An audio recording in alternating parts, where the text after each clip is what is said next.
But I'd way rather talk about the spirituality of elephants and where they're at than what the weather is. Look and tread in that area, not me. My biggest fear is that I would lose my photo albums. I would actually grab that computer and I would grab the photo albums before everything else. We're going to talk about uncomfortable topics. For me, it's about having a really good death.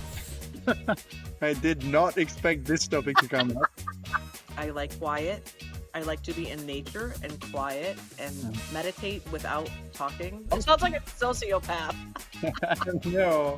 Men feel responsible for the family and for the kids and, need to deliver and provide. Like little boys can cry up to whatever, 4 to 6. And then there's some age where all of a sudden society is like, don't cry, dude. Come on, be strong. Be strong. Come on. Come on. Hello, my dog lovers. I have the one and only Dr. Karen Becker here. Hi, Karen. Hi, Peter. And we've been hanging out doing the Hormone Health for Dogs series. And we thought it would be so nice if we just had a normal conversation, because we talked about how important conversation is for longevity. And I also feel that it's super important for you guys to get to know us behind and beyond the veterinary medicine and beyond the vet talk and health and all that. So, Karen, are you in to participate in this madness? Yes, I love it. You know what I like is that, so you texted me this morning and you're like, hey, want to Skype or Zoom or whatever. You're very tech fancy schmancy. Whatever your platform is, you want to like log on and talk. I'm like, yeah. And then you said, hey, want to play, I forgot, you want to play Ask a Vet. Is that what it's called? No, get to know your vet. And I was like, ask me what? And I'm excited to hear. It's kind of, I don't know where the conversation's going, but I'm quite excited. Well, the thing is that I don't really know where it's going to go, because I have a set of cards. I've already used some of the cards with our other colleagues. And I have no idea what is in these cards. I can only guarantee that, number one, they're not totally stupid. Some of the conversation cards are totally stupid. And second, you can actually say, when I feel like answering that, I'll do that. Or when I feel like commenting, I will. Or you can just say skip, or you can just press the stop button or leave button, whatever it is. So you will have actually some sort of form of participation in this, because I'm going to divide the cards and you can tell inner left or right, Okay. or outside left or right. So you just have to, and the card has two sides as well. So I'm just excited because my brain is like, are we going to be swapping recipes? Because I love to cook. Are we going to be talking about God, which I also like? Are we going to be talking about crustaceans? The universe. Okay, yeah, whatever. All the things. We're talking about aliens. Like, this is just so many different things. Okay, let's go your left hand. And let's just go mid-deck. Oh my goodness, mid-deck again. So now we have to mid-deck, you have to go. That's the one. That's Which it. one? The one on your right. Just flip it and read it. This one. That's it. Okay. Oh my goodness, you really asked for it. But this is it. Are there things you'd like to tell others but feel you can't take the risk? See, you chose it. I did. And I feel very much that that's the case. Like on an ongoing basis about a lot of topics, I feel that way. Yes. Yeah. Is there an example? I know that he can't take the risk, right? So it's like it would be really weird to actually say that. So it's a really hard question, actually. I can think of a million examples, but do you want more of like a professional example or a personal? So here's where my brain goes. Like, the issue of copper in pet foods is like this elephant in the room. Where I live in the US and we make pet foods that fall under AAFCO compliancy. So there's this minimum nutrient requirements that our pet food industry has agreed to live by if you live in the US. And they set minimum nutrient standards, but they don't set maximums. So like for copper, and copper is a metal that we all need a little copper, but we don't need to have whopper loads of copper going in every day. And when we've calculated many of the top selling pet foods, it's 600 to 700 times above safe upper limits of copper.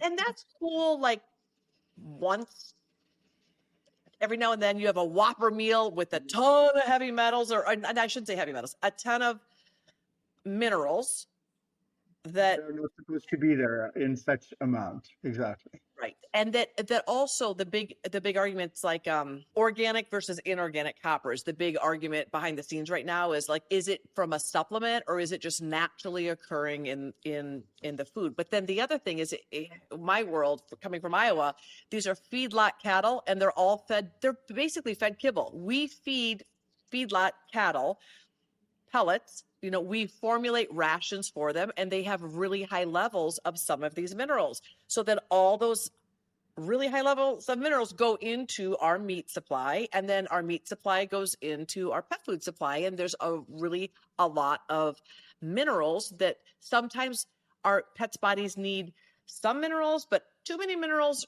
too few minerals are no good, and too many minerals are no good. I'm really going down a tangent right now.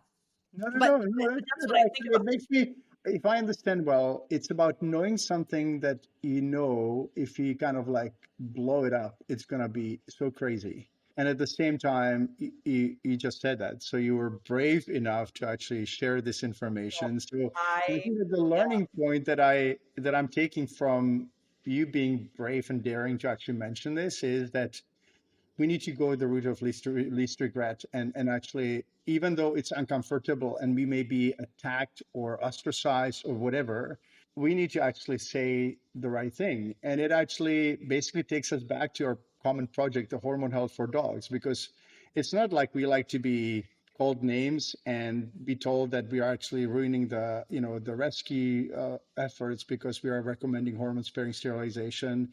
We are trying to clarify that this is important for the health of all dogs and that we have to find solution. And the same thing with the copper, if I understand it well, like it's there and you can deny it, and now we have to do something about it. And not saying anything is actually hard. I mean, is not the right thing to do. And you're brave. So I think that this question is, I think you did great. that's a question that I wrestle with um, a lot. Yeah. So it was interesting that that came up and because I do. it also reminded me of I'm generally in politics. I'm actually centrist, and I'm proud of it. And at the same time, I don't think that either side is always right. And I sometimes am afraid to actually share that with people because some people assume that I have to be either left side or right side, whatever politics or whatever else it is, medical belief. And it doesn't necessarily need to be that way. And sometimes I actually catch myself to hesitate to actually share my opinion because I just don't want to deal with the craziness of the polarity of the world, right? And so I just stay quiet. I do that a lot as well. Yeah. And part of it is that I've been told stay in my lane long enough that just staying in the lane that you are known for or that your career is built on, it's safe. Deciding to go outside of your lane can be unsafe. And yet, how do you really change the world if you stay in a safe place? So it's about pushing, it's about bringing forward topics and issues that to me are like the big elephants in the room, but doing it in a responsible, ethical way that brings not chaos or panic or pandemonium, but brings to light a little bit like the fresh food topic, like eating 30 years ago, eating ultra processed foods is maybe not the best idea day in and day out, that maybe it would be a great idea for our domesticated animals to eat some biologically appropriate foods. We can approach topics and introduce topics in a way that allows people to have common sense land for them and for them to absorb it without being threatened or challenged and It's allow free so time. right. And so, as long as we're not triggering this defensive, you're totally threatening my beliefs right now, and I'm going to have to flip out on you. For me, it's about how can we have really meaningful conversations that change the dial for pet health in a way that doesn't threaten people enough that they just flip out and are triggered with an emotional reaction versus really thinking through how they want to best show up and respond to a really important question. Mhm, mhm. And interestingly enough, I was just listening to a podcast this morning, and they talked about the timing of actually disclosing certain information because Copernicus, for example, I don't really know exactly when he discovered that the Earth is not the center of the universe and that it's the sun actually of our solar system. Sorry, and he actually decided not to say anything until he was on his deathbed, and then Wow. 100 because he knew that if he did that he would basically not be able to do the work and he would be basically either killed or ostracized or locked Yeah. up or whatever else. And then Galileo Galilei 100 years later actually decided to kind of proclaim the sun-centric kind of theory of our solar system, and they actually locked him up on house arrest, and he could not really be free for the rest of his life. So, then obviously they were proven right, but we need to also know how to present the information and when. And if you, as a veterinarian, were not able to practice, or they would take your license away because saying something that is not really liked, then obviously it's probably smarter for Dr. Becker to keep her license and be actually useful as opposed to not, right? So that's something that is interesting. I, for me, I have to be able to speak my truth or I will go crazy. So I'm not a girl that will just sit by and watch things happen that I know in my heart are not okay. I can't do that. But what I have learned how to do is I know in my heart that this is a valid point that has to come forward. For instance, I know that the accepted stance of repeated annual vaccines, just annual every 12 month on this day, that your vaccines will magically wear off for your dog and you should just do it every year at the same day. I knew that that was not science coming out of vet school.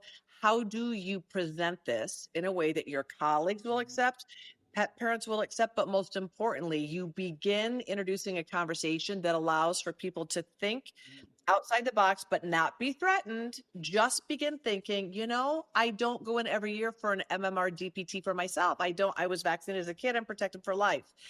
So for me, it's about storytelling in a way that allows people to connect the dots without threatening like, I don't want to threaten my colleagues' existence because they don't like that. But it's about bringing up conversation points that allows us to meet and have a discussion without triggering each other in a professional way. Vaccine antibody titers are actually the best standard of care. It's the gold standard. Why would we guess and assume that animals should be boosted when there's no such thing as boosting an already immunized immune system? We also know that vaccines don't magically wear off. And we know that us telling our clients, yeah, your animal's protected, you're doing this every year, that's not true because none of us are psychic. We know that. We know the top and best and gold standard medicine is vaccine antibody titers. But why is it so presented as woo? And why is it so presented as ooh, that's fringe and weird? Because we still have to engage in telling a story in a way that allows our colleagues to think about this in a more scientific way that aligns with their scientific training. And like that I think about a lot. How can we have meaningful conversations with people that still think vaccine antibody titers are woo? Our colleagues. We have a lot of veterinarians that are like, oh, you can't trust titers. Yeah, Why? it's more interesting. I do have a feeling that part of the reasons why some people are resistant are that or is that there are so many individuals who try to force the information on others, right? And that's actually the wrong way to go. If we provide research that we have, information that is solid, or just kind of trickle it down, and it's almost like we cannot be dipped into, let's say, really cold water and stay 7 minutes there. We have to practice, right? So with the new information, we get used to, as humans, we get used to certain fact or certain change in how we do things, but we have to do it gradually. I think that just forcing it on to someone is like trying to dip them in the cold plunge for 7 minutes, right? Right. And so you Yeah. just have to let's do a cold shower for 5 seconds and give you a little bit of information and then do more and more and more. So Yeah. if there are any people listening and watching who really care about certain issues in veterinary medicine or life in general, I don't think that we can force the information onto others. Like, we've been all faced with family members who, let's say, don't eat well or do certain things that we know are not good for them, we cannot just tell them, "Oh, you're doing it wrong." We just have to be very gradual and mindful and diplomatic. That's why diplomacy exists and it's studied in schools. Yes. Yep. So, next question. Are there people you feel reassured by, and what is it about them that makes you feel this way? Hmm. That's a good question. Oh, yes, of course there are people that make me feel reassured. And in my life, Peter, those people are the humans that I know that love me despite fill in the blank, right? Despite my flaws and my shortcomings and my downfalls and my personality quirks and my weirdness and my pet peeves, and people that can truly just love you for who you are. Those people are my tribe. But I think that that's also, we were talking before the podcast about blue zones have identified exercise, good food, and our relationships are the three factors that are hugely important. And of those three variables, the most important variable is our relationships. And my relationships are the most important thing to me. And the people that love me unconditionally, those are the most precious relationships I have in my life, because you can just, it's okay to fail and not perform well and have bad days and be honest, and nothing changes because they love you for exactly who you are. And that's a really beautiful, safe thing that some people don't have. And that makes me sad. I do feel that safety is actually part of it, and also the comfort and ease. Like I love being around people who are not perfect, but who are kind of accepting or don't make a big thing out of every little thing and drama and trauma and this and that. Like I know that we all have it, right? But I don't really know why it happens that in the presence of some people we feel so comfortable and so safe, and in presence of others we're on edge. And I think that it's real art to actually kind of melt the ice sometimes, and I have been trying and doing my best to practice that with people who I feel may not be as at ease with me or may not even like me. And it's interesting, but I feel really lucky actually to be here with you today, because we have, as our friendship progresses, we have kind of found this comfort that we kind of know that we are not perfect, right? But we fill in the little bits and pieces that the other person doesn't have, and that's what's beautiful also on people getting together in real friendships, that we actually, the strengths and weaknesses kind of like, they kind of fill in each other. We fill in each other on some level, because you're very scientific, and you love digging in the research and science. And I was just saying that I'm a little bit more intuitive and just kind of like going by whether it makes sense or doesn't make sense. And yeah, so that's really cool. We appreciate all of you people who feel aligned and who are willing to put up with our quirks. How about that? I think that that's part of life, is just finding a tribe of people that you resonate with and that Mm. resonate with you, and realizing that not everyone, you're not going to make everyone happy, and everyone's not going to make you happy. And that's okay. And just find your people and support your people and love your people well. And in turn, you will be loved and supported. And that's like the best gift ever. There's one caveat I would like to make, and that's when, as you go through life, and at least that's how I felt. As I go through life, I feel that the circle of people that I really want to be with is getting smaller, but is getting more powerful and more solid on the level of the connections and relationships, right? And it's also about really maybe not wasting time and not even trying. Sometimes we're trying to connect with other people and it's just not working out, or they're not interested in connecting with us. It's fine. Karen, if you told me tomorrow, Peter, I don't want to talk to you for the rest of your life, I'm fine with it. I'll just say I'll find other friends. I do think it is worth you finding someone who your whole tribe of people. You need to find Yeah. people that you really resonate with. And for me, my circle of loved ones is so sacred and important to me. But I'm so fulfilled. I don't really have a desire to go meet a lot of new people. And there's nothing that bugs the shit out of me more than small talk. Like, I am a girl, I do not like small bullshit. I don't like to bullshit. I don't like to like You don't what like parties, so you don't I like the no, parties no, no, where I people love get stuck. parties. I love parties. In fact, we just had a neighborhood party last night, and this is why Steve Brown's my neighbor. We have some new people that moved to the neighborhood, and literally he introduced himself and he's like, "Hi, I'm Steve Brown. I'm taking a poll. Do you think elephants have souls?" Like, that is a really good ice-breaking question to someone you just meet is, do you think elephants have souls? And if they say yes, then he goes down a notch. Okay, do you think that mice and shrews have souls? So I just saw people at this at our Black Friday neighborhood party last night. People are like, "Ooh, you guys are coming in. You come in with like, hi, my name's Karen." And then you just dive right into like the deep seated spiritual shit. That is so much better for me than people that want to talk about the weather for an hour. Like, I just can't. I can't. Well, I mean the cocktail parties, right? Like where you get stuck with the person, you're thinking, how can I get out of this conversation because it's not going anywhere? And yeah, I agree with you 100%. Or that's one of the reasons why I don't like rectangular tables because I think round tables, you don't get really stuck with one single person, It's true. It's but a true. rectangular person, a rectangular person, rectangular Yeah, table is, yeah. Rectangular people at a rectangular you know, table. like, But I end up just fishing for questions. Like, when you can tell that there's this superficial level that you appear to be stuck at, I can't. And I don't fake it at all. I don't try and be anything other than exactly who I am, which can be a little much for some people. And but I'd way rather talk about the spirituality of elephants and where they're at than what the weather is. Like, I'm just, who can tread in the area? Not me. Not me. seriously, do elephants have a soul? What do you think?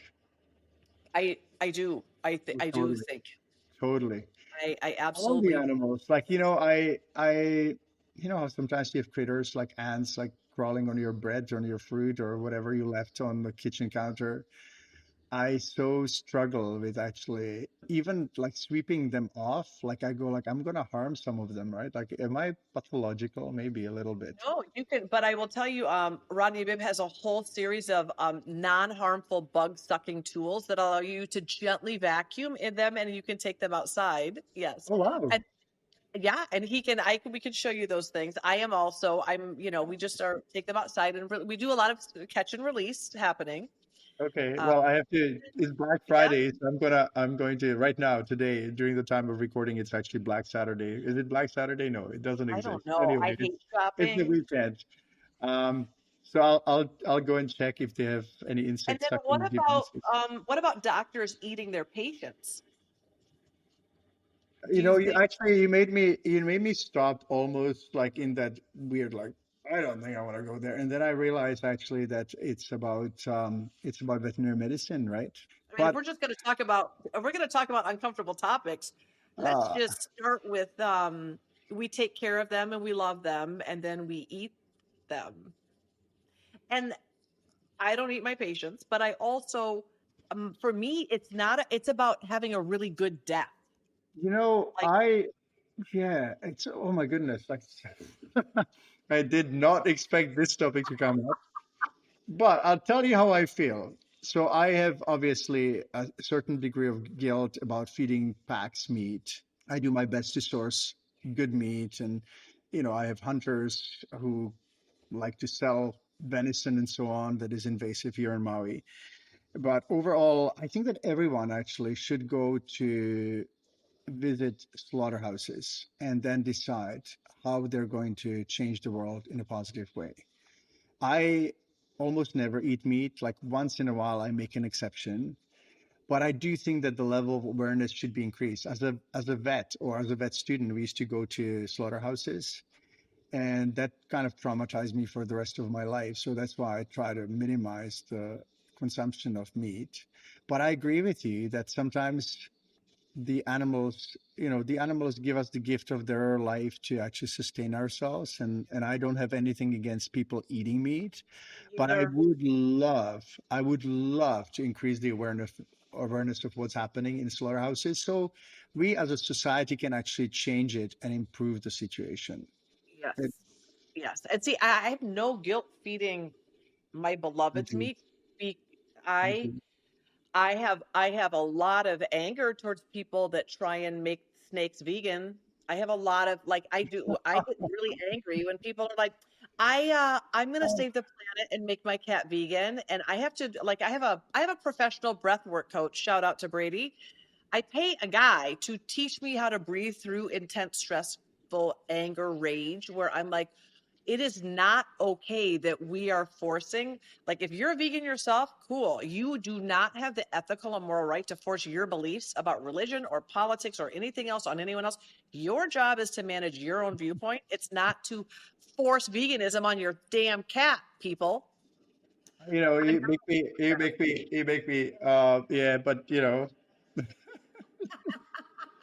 we so just hijacked. I just hijacked that my, card. this is where you guys can see it, right? Dr. Becker, she's a warrior. She's gonna just go for it. And I go like, too strong. They're hard conversations Maybe with no not. I right. think that I'm very grateful for you being. I'm just such a coward in a way. I think that for two more questions. Is it okay? Two more questions from one card because this Let's has do it. been very revealing. Okay. Equal, e draw. I think you should just surprise me. Okay, I'm gonna divide them. Don't make it too complicated. Say left or right or outer inner. I don't care. I'll just say right, right, right. First, third card on the right. Oh my goodness, you're really tricky. See, you're unique in that way. Oh, there you go. This will be actually good advice for many people because I know that you've mastered it.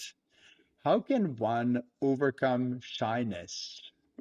Ooh. Have you taken those personality tests? Like, there's a million of them, but like it tells you what percent extrovert and like the last one I took, I was labeled as a extroverted introvert. Like, what is that?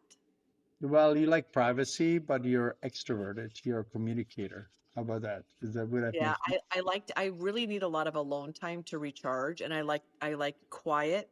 I like to be in nature and quiet and sense? sit and meditate without talking and anyone around me. I really like to be alone that way. Because you Sounds do like I'm so much sounds like talking. I'm a sociopath. No, no. You do so much talking, and I just had a conversation with the raw pet medics the other day, and they were describing the states after they come from a day full of appointments, right? And we all relate to that. Like it's just like you need a break. Like I think the brain just doesn't really. It's not a perpetual mobile. Like it just has to have a break. So I understand that. I think that every person, and you have been a public figure for a long time. I really appreciate you for being out there and giving yourself out so much. And I know that you care so much about everyone. But at the same time, needing some private time is definitely not sociopathic. It's normal. It's self-preservation. And I Self-care, really. yeah, It is self-care. self-care. That's Yeah. a better word.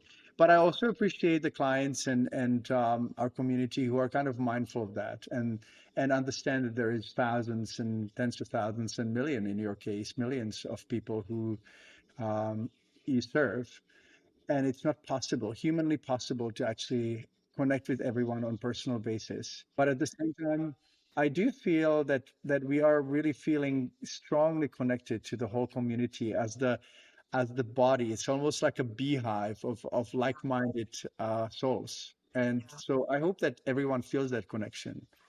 I hope so too, Peter.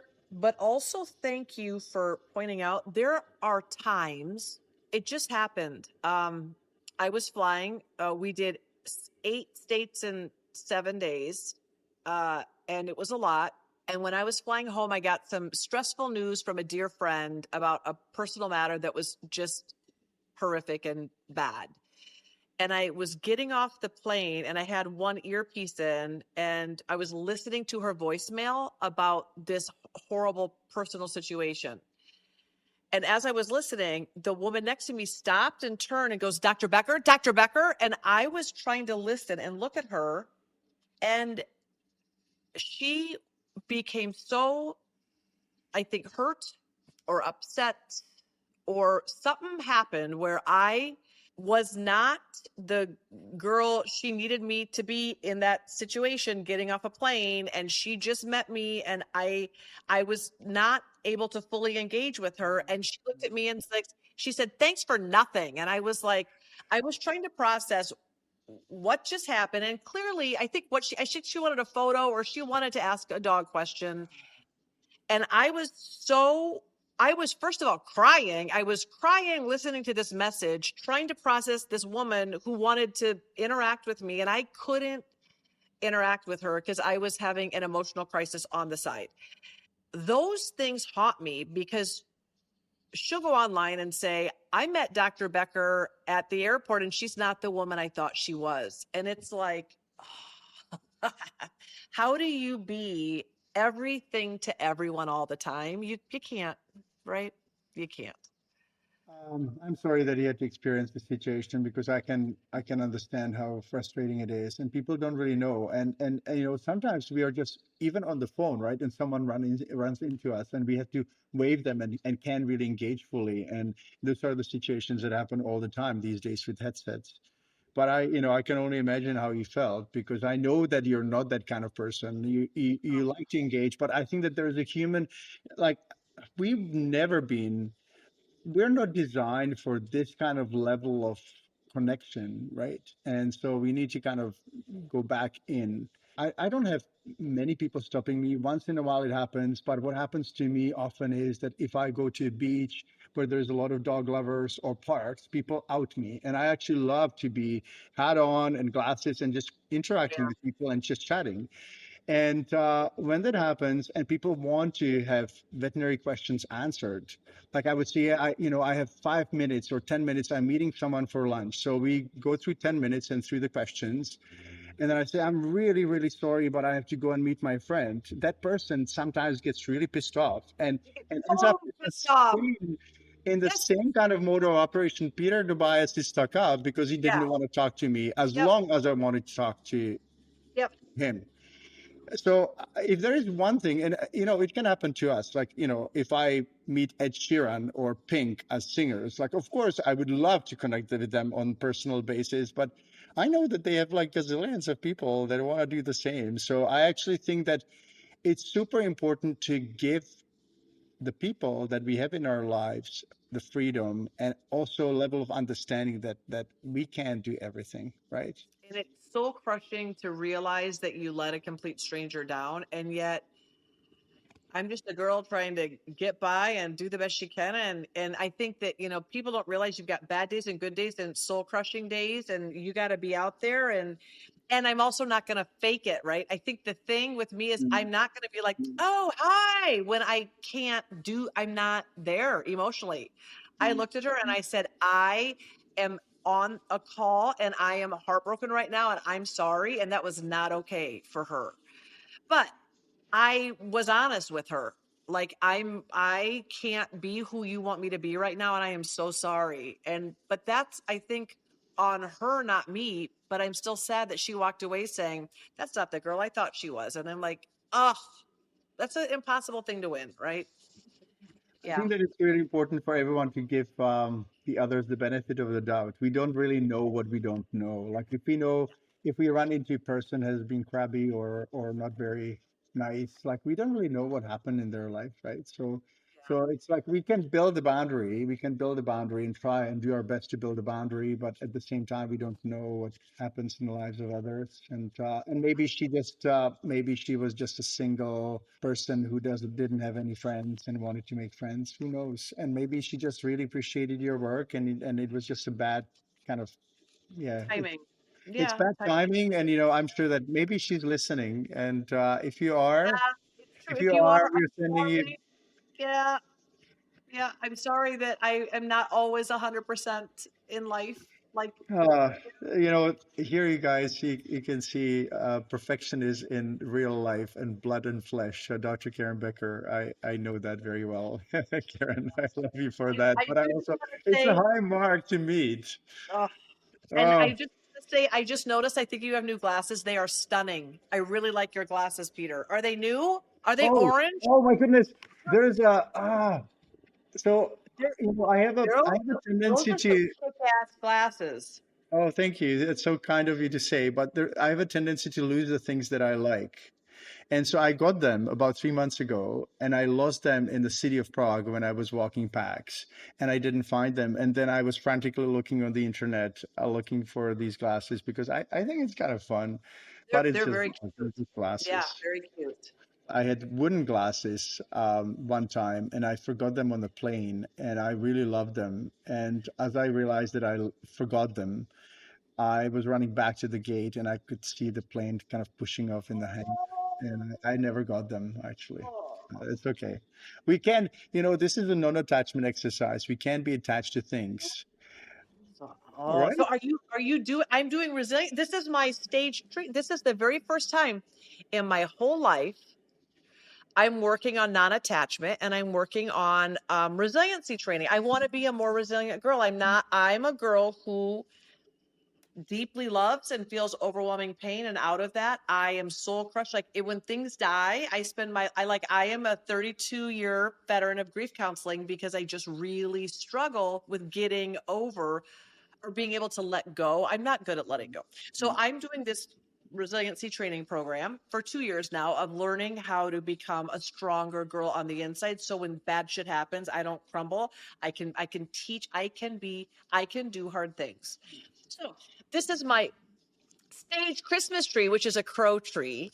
And part of it is my Christmas tree ornaments are, or I don't buy them. I find pine cones usually, or I find some natural organic rock or shell or stick or pine cone.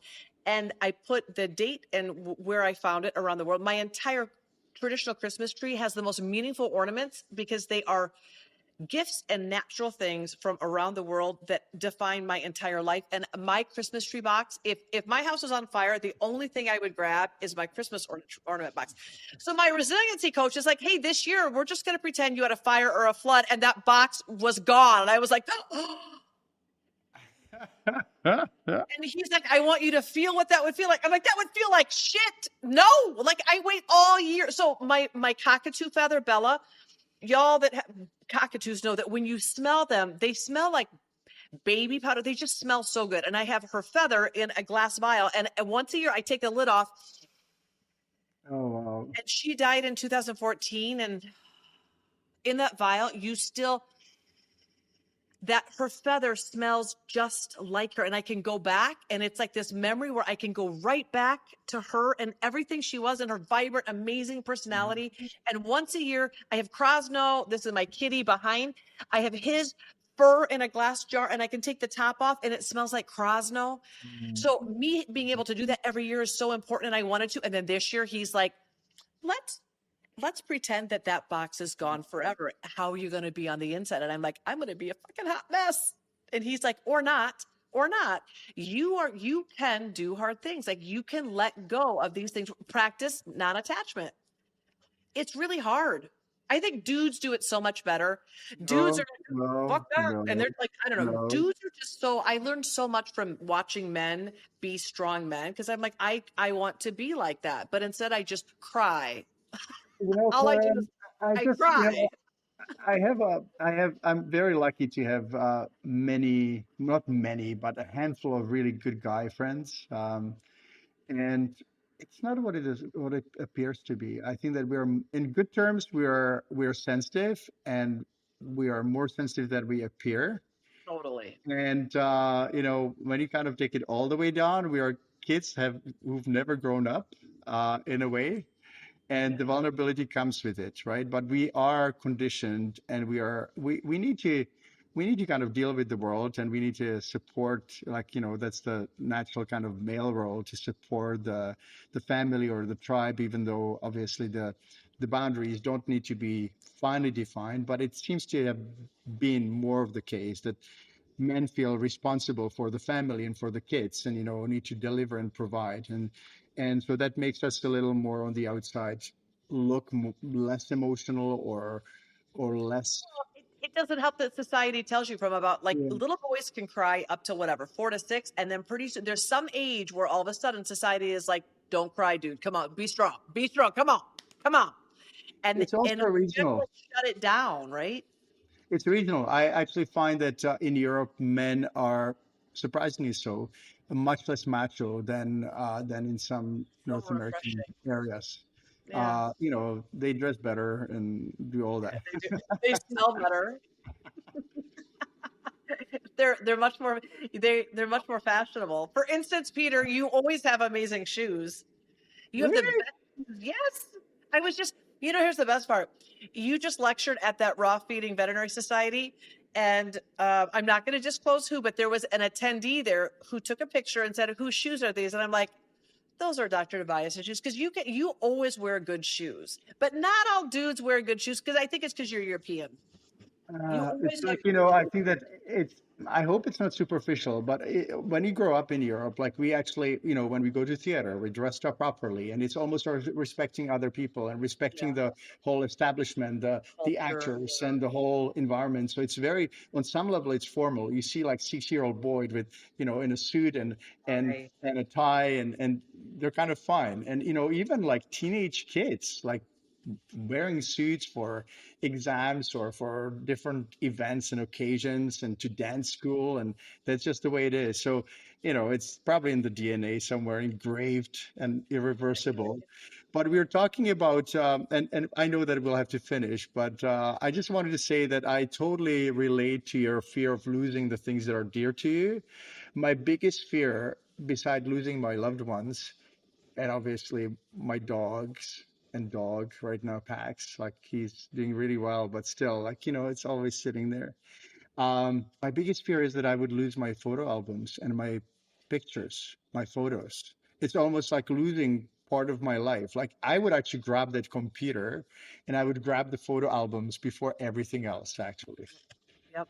So So I don't know if you know what an aura frame is, but that has been very helpful. So as I'm going through my resiliency training, learning how to let go, like learning how to be okay when bad things happen, I think is a really important thing. And I don't have all those skills I want, so I'm learning them now. An aura frame is a digital frame where you can upload all of your photos onto, and it sits on my kitchen counter and it's in the cloud, so that if God forbid, like a fire or whatever, like in Arizona, it's fire is what's going to happen because we have no water, we're in the desert, and fires happen.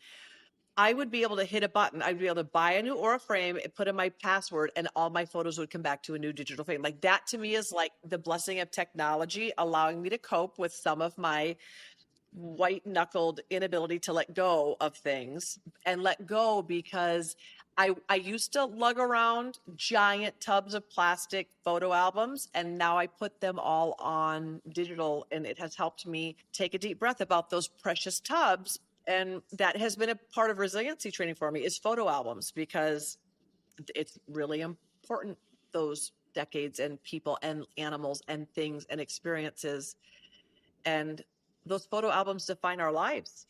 I'm so sad that we don't have much more time because I'm sure that the community would love to know how you do it and what you learn in the courses. And the best way to kind of progress in our learning is to teach it to others, right? So maybe one day we'll sit down and I'll pick your brain about that. But many people, obviously, all the dog lovers that I know, without an exception, we all have the fear of losing who we love, especially our dogs and our loved ones. And but at the same time, we need to remind ourselves that there are millions and billions of others who have gone through the same thing, and that in a way, we need to move on. We need to process. We need to somehow get through the grieving stage or through the sadness and then keep living. Because if we keep stuck in that grief, it doesn't help anyone. It doesn't help us. It doesn't help our present pets and animal friends and humans. And yeah, I definitely think that that's important too. Do you have any closing remarks? I'm so grateful that we hung out, and thank you for being open to it. I like your ask the vet card question game. I think it's really good. I think all of us are maybe at the same point, in all of us, meaning we are trying hard to not obsess about the past or obsess about the future and all the what ifs of what's coming and all the what could I have done different that's past. Our our ability to be present right now. Be present, meaning that whole preemptive grief of I know my dog's gonna die, I know people I love are gonna die. Like we can get caught up in that. I can get caught up in that really fast. And it all it does is take away from this moment to be able to really be present to experience the all that this very moment has to offer. That's where we can connect and be cellularly fulfilled and emotionally and spiritually fulfilled. It's when we're distracted looking back or looking forward that our brains become so noodly. And then that's where anxiety and fear and the whole thing starts looping. If we can just keep ourselves in the present moment, we're able to see things, I think, a whole lot clearer. But that's maybe why we all have to get together more and talk about it because it's really hard to do. It's, It it's is really hard. hard to do. That's the work. Spending more time with those we love and care about. So thank you for spending more time with me, and sending you a big hug. And we'll talk later. We will. Bye, Bye my bye. friend. Bye. Bye, my friends.